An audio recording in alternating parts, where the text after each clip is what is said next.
autoridades en Estados Unidos confirman hasta ahora 12 casos de viruela del mono.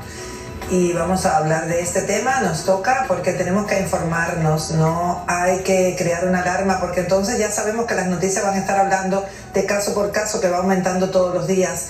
Y para las personas que siguen las noticias diariamente, eso va creando entonces un estado de alarma, de alerta, de incomodidad, de confusión, de que entonces la viruela del mono viene para acá y es otra pandemia. No se trata de eso.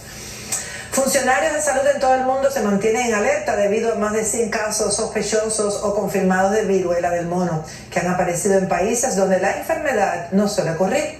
Luego de más de 2 años de vivir en una pandemia, es comprensible que la noticia de la propagación de este nuevo virus por todo el mundo sea causa de alarma. En nuestro panel coloquio de hoy vamos a hablar con 2 especialistas quienes nos despejarán y nos informarán acerca de lo que tenemos que saber para crear paz y no estar inquietos sobre este virus que se llama viruela del mono. Vamos a dar la bienvenida a la doctora que está aquí diciéndome que sí, está de acuerdo, la doctora Dadilia Garcés, epidemióloga, que vamos a dar paz, ¿verdad? Así es. La información es poder. Así es. Correcto. Y vamos a conectarnos a través de la tecnología maravillosa y bendecida con José Antonio Cisneros, que es ingeniero en biomedicina. Bienvenido, buenas tardes, ¿cómo estás? Bien, gracias, muy complacido.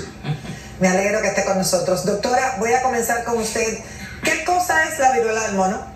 La viruela del mono es una viruela que es endémica de África. ¿Qué quiere decir esto? Que es un virus que ha estado siempre en esta región, sobre todo en la región central de África y en la del este, que se espera en un número determinado de casos durante un periodo determinado o un año, generalmente, que es lo que utilizamos. Y es una enfermedad eruptiva. ¿Por qué se llama así? Porque después de que se produce un proceso de fiebre, ocurre una erupción en la piel y está dentro de la clasificación, por lo tanto, del sarampión, de la varicela, de otras enfermedades eruptivas. Es esto realmente lo que estamos viendo ahorita, que es la viruela del mono. Ahora, José Antonio Cisneros, usted como ingeniero biomédico, ¿qué pasa con los virus que están migrando y que ahora es de manera global lo que sucede cada vez que hay un virus raro? Bueno, sí, efectivamente esto es endémico del África, pero en virtud de las tremendas comunicaciones que hay hoy y de la gran capacidad de tránsito de las personas, ocurrió un brote en Europa, que es un territorio donde con poca frecuencia se ha dado esto.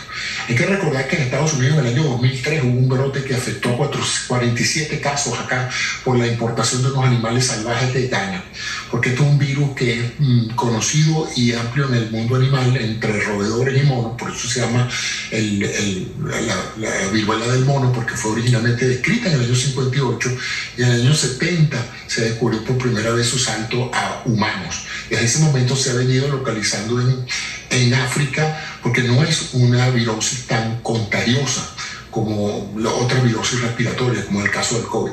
Pero en este caso, este brote ocurrió este año en Europa y desde allí pues se han dispersado casos que ya existen, como tú lo dijiste, en varios países, incluyendo los Estados Unidos.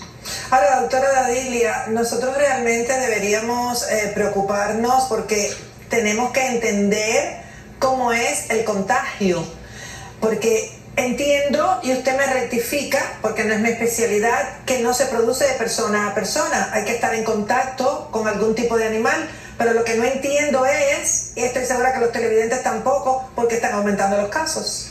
Esta es una enfermedad zoonótica, pero también puede haber contacto de un paso transmisión de humano a humano. La ventaja de este tipo de virus es de que es un tipo de virus de ADN, es decir, que es un virus que tiene doble cadena, en comparación con el virus del coronavirus, que es una sola cadena, y eso permite que el coronavirus mute más. Este es un virus más estable, pero también la transmisión es un poco más íntima, más estrecha del virus del mono. ¿A qué nos referimos? Que va a ser por personas que se transmite por besos, porque son por gotas de saliva o por las secreciones de las lesiones en piel, ya sea en la forma de vesícula o de pústula, y de las secreciones que queden en las superficies. Teniendo en cuenta que hay una persona infectada inicial que tuvo contacto zoonóticamente, como usted dijo, con un animal, ¿correcto? Por supuesto. Generalmente hay una persona que pasa a ser el puente o el caso cero, que es el que tuvo el contacto con el animal en el momento de manipularlo. Lo que destacaba el doctor es de que no es solo los monos, son también las ardillas, los perros de las praderas, son otro tipo de animales que pueden transmitirlo.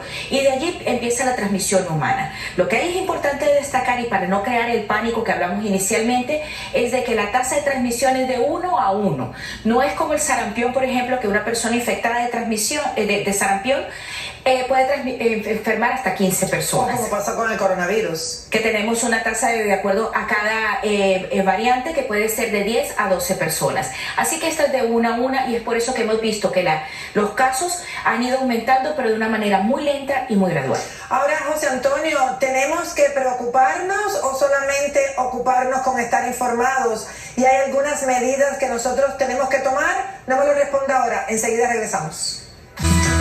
Estamos hablando precisamente en nuestro panel de hoy de lo que estamos oyendo en las noticias y escuchando diariamente de los casos que van aumentando a consecuencias de este nuevo virus que es la viruela del mono.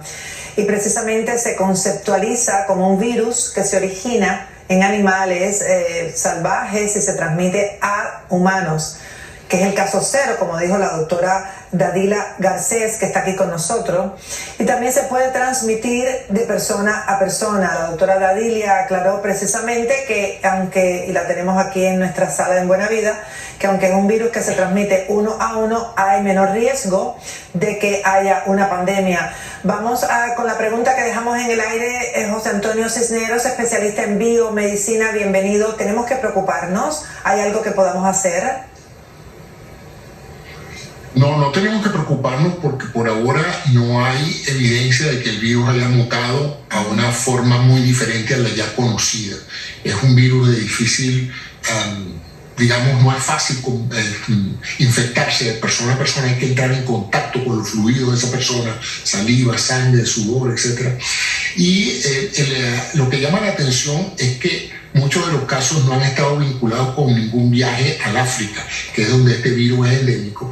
Y fuera de mantener una buena salud y mantenerse informado en relación a esto, la real forma de evitar la propagación de esto es aislar los contactos ya conocidos por el sistema de salud de cada país, de manera de hacer la investigación de contactos e informar a todas aquellas personas que hayan entrado en contacto con estos pacientes que pueden estar o no infectados, para que estén atentos a no contagiar a otras personas.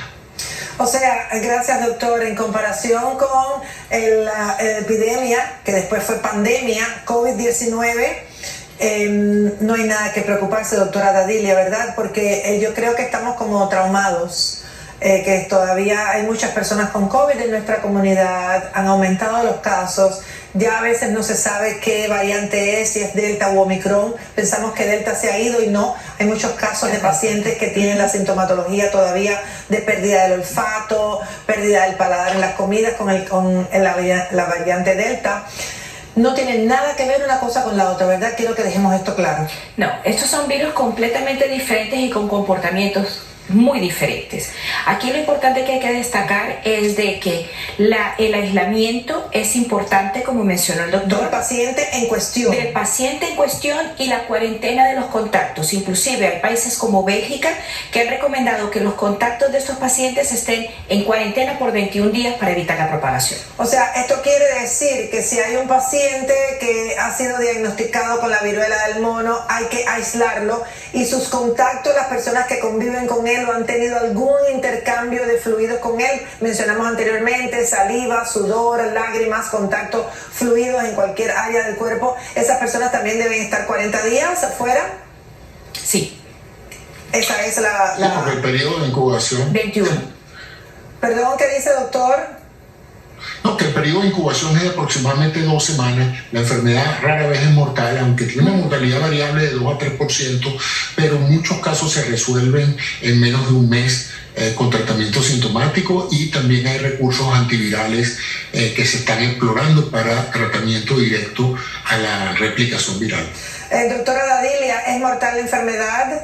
La tasa de mortalidad es muy baja y generalmente es para personas que tienen una afección previa, es decir, hay sistemas inmunes comprometidos, niños muy pequeños, mujeres embarazadas y personas adultas mayores. Ellos son los que pueden tener el riesgo de que se vuelva mortal, pero el resto es una enfermedad muy benigna con desarrollo sin ningún tipo de complicación. Y como dijo el doctor al principio, y con esto nos despedimos, la razón por la cual están aumentando casos, y lo vemos todos los días, lo vamos a seguir viendo, es porque estamos intercomunicados todos los continentes, ya no es como hace 30 o 40 años.